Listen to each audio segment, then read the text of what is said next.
like I was saying Dire's before, I middle feel as tower though is under Spectre attack. picking up the Radiance would be a really good idea in this match, just because of the fact that you have a hero like Lich who would be very, very susceptible to the Radiance burn. Even a Baden would be pretty susceptible to it if he doesn't have his ultimate popped. And it helps the damage a ton from it. It helps him be able to farm a lot quicker. Or even going for something like a Diffusal Blade early on, I feel would be really, really powerful to be able to have. And now we're going to see a Joe possibly going on to the Alchemist here, pick up and throw down Fade Bolt and a steal. Throw Warlord pausing the game, apparently. I don't really know what's happening here. That's a questionable pause at best.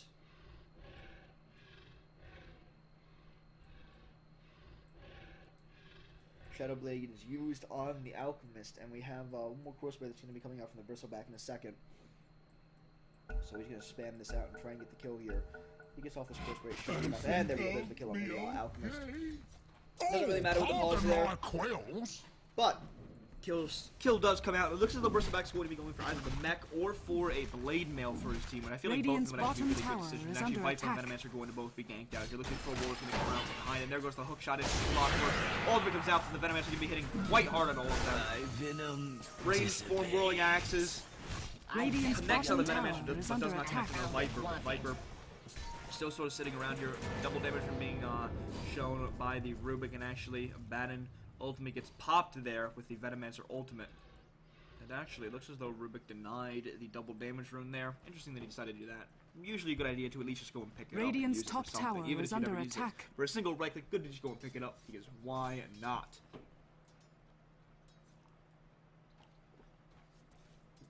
Radiant's middle tower is under attack. Carry Rubik time. Just need to go and always make sure you get the Alchemist ultimate. Best idea ever, right? So Alchemist right now sitting with 70 last hits, 2 points up in Grievel's Greed, has up the Shadow Blade and Phase Boots for himself. Spectre Radiant's is bottom farming the tower is under attack. Has up the money to be able to go and pick up a Vanguard, and looks like that's what the Courier is going to be doing now. Again, like I said before, I do not agree with the Vanguard on Spectre. I feel like it is a waste of an extremely hard carry like the Spectre. And Radiant's middle tower has fallen. I just feel like it is not Radiant's as strong bottom tower as, is under of attack. a hero with the Vanguard as it could be, or as Spectre could be. Now Spectre, going to just keep on farming up here though. 500 gold, and there's a Vitality Booster and Vanguard. And, I mean, I understand where the Vanguard comes from, but even with the Vanguard changes that happened, I feel like it is not the best idea ever. And now going to go and throw a Spectral Dagger in onto the Alchemist here, most likely, who is taking quite a bit of damage. Dire's down top to, tower is under attack. HP. And now is shown up in the lane. And I mean, to each their own with the build choices. But as I said multiple times already, Manta Style, Radiance, Diffusal Blade, I feel any of those three would have been better pickups than the Vanguard in this case. We have 3 Vanguard, and that's going to be a dead Venomancer. And now the Spectre throws out the Spectral Dagger, going now need to run into the trees. This could be bad actually. Does get to get out of the trees in time. That was actually really close there.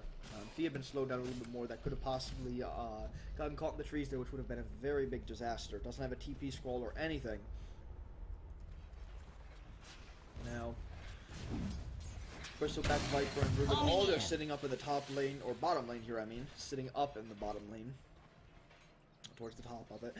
Dealing with the Clockwork, Abaddon, and Lich tri-lane here, or at least they're a little sort of tri-lane here, trying to just get a little bit of farm up together so they don't all die.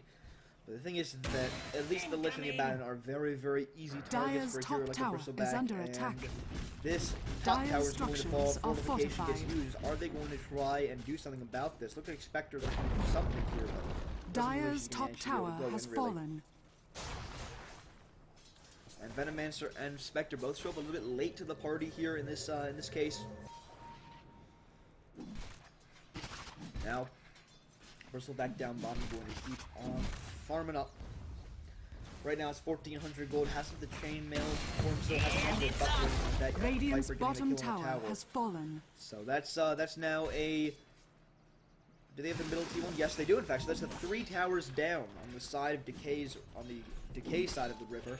So the good guys have killed 3 towers. Decay having killed only the 1, that being a top T1 tower, in fact. Now, let's move over to the net worth side of things now, and, because last hit's not the biggest deal in the world with these many towers going down as well as kills happening. Now, Spectre 8,100 net worth. Alchemist 7,400 net worth. And then you finally see Troll Warlord with about 7,000 net worth approximately. So Spectre's still in the lead, but not by all that much considering that there's 2 heroes behind them. Behind her, I guess, really. Still has over 1,000 gold lead on the Troll Warlord, though. Who has a BKB coming for him, it looks like, so that's going to be a big item for him to be able to have.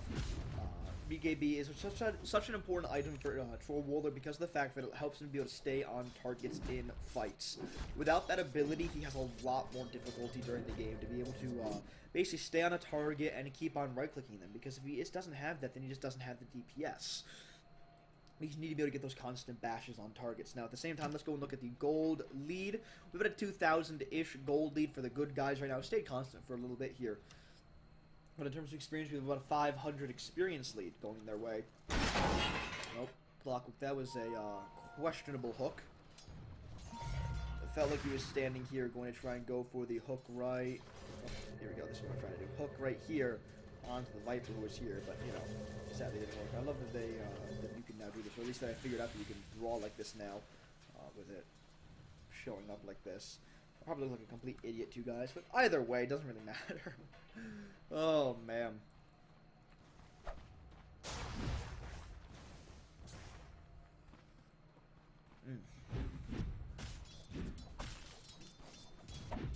This coffee hot chocolate stuff is just so delicious. Regen rune being spotted out by the bristleback. Looks like in the top lane, just being pinged out by, I'm not actually discovered, seeing as how he's still down bottom. This bristleback has amazing eyes, which with the way that helmet looks like he's just blocking a good portion of it. I don't know why, but his visor there just made me think of RoboCop. They need to put that down a little bit. Oh my god, somebody needs to make that for Bristleback. Bristleback RoboCop. Make it happen, Workshop creators. Make it happen. So, let's go and actually check the viewer counts right now. Da-da-da. Yeah, 129 viewers. Very good. Very nice. Thank you guys for tuning in yet again. Make sure that you follow me on Twitter at NistagordDota, as well as on Twitch at twitch.tv/Nistagord. I'm also going to start to upload stuff to my YouTube channel, which I will start to link in the bottom of my Twitch channel there. I'm going to you guys be able to check out VODs, everything like that. Now, Clockwork has up a chainmail of his own, and we already have the mech coming out from the Abaddon. And what is Bristleback going for here?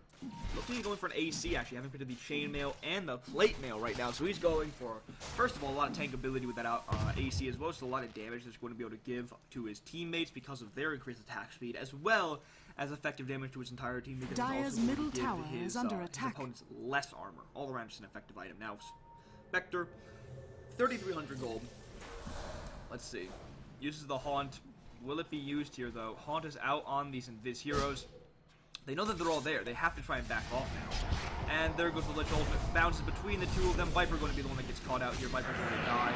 Bristleback, not a good idea to try and move in on this one. Misses. Scoop goes out. Going to need to try and run. And the Whirling Axe's range will not hit him. Just going to start to spam out his... oh, never mind. Clockwork moves in. Gets the cogs out on Bristleback. Bristleback, this could possibly be his death.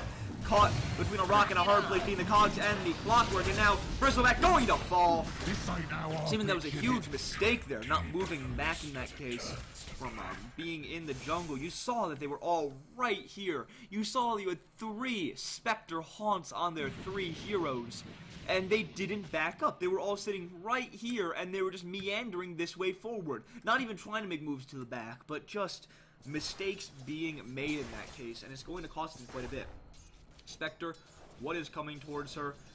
It is the Relic, so going to still try and go for a Radiance here. A little bit late here on the Radiance. I feel like just picking up the Vanguard there in this case was not a good idea still. Wastes a lot of gold. Like, how much is Vanguard actually as an item? I pick it up so rarely that I never actually remember. Vanguard, yeah, that's 2,225 gold. That's a large portion of a Sacred Relic. Could have had the Radiance a while ago at this rate, but sadly did not decide to pick it up.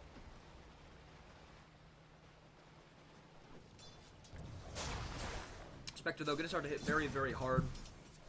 Now, at the same time, he needs to be pretty cautious because when they see that the Sacred Relic is up on her, going to know this is going to try and go for the Radiance, and they're going to try and kill her as much as possible. I actually like this Spectre set. What is it? Radiant's top tower is under attack. Ooh, that's actually really cool. I like those wings. actually, they're okay, I guess. Not my favorite, actually. I think I have these, though. These bracers of malicious efflorescence. I have no idea. Spectre is actually one of my favorite carries in the entire game, next to, like, Anti-Mage, I guess, and a little bit of Faceless Void, but I think that Spectre is actually my favorite carry in the entire game. Just such a fun hero to be able to play. Now, Bushback still just farming down bottom. Has a 1,500 gold for the Hyperstone that'll be coming out in the not-so-distant future for him. And Spectre still just going for jungle creeps. 1,100 gold for her right now in her bags. Has 11,000 gold, 260, 11,270 net worth. They hold out that last little bit just to make sure that I'm accurate when I say it. It matches up. Yes, it's a little bit of an OCD thing for me, but, you know, to each their own. And let's actually go and take this as an opportunity to look at the gold graph. We're about 1,000 gold lead going the way of the good guys, and then finally experience. This has been really, really close the entire time. It hasn't dropped below 2,000 in a very long time, and it's been sitting in this, like, 1,000 range, essentially. We're about 1,500 range, farming from 1,000 experience lead for the good guys to about a 500 experience lead for Decay. Just sort of oscillating between these 2 points here, you can see. So, looking very interesting for them. Now actually Bristleback with a haste rune up. This is going to be a very deadly Bristleback if he decides to try and go for somebody here. But nobody's going to be up top. They're not going to be able to find anybody. And now Spectre has the Radiance recipe coming. And now we'll have a Radiance up and available. Bristleback with the haste rune running around still. Might is still being used by Spectre. How are the levels looking right now, though? Level 15 is up on the Troll Warlord and on the Spectre. So Spectre is the highest level on the side of the good guys, but has a tie with the Troll Warlord. And now we'll be hitting level 16 very soon. So Troll Warlord is basically a full level behind, because he just hit his level 15 here. And now Spectre will have it in just a moment here. Now,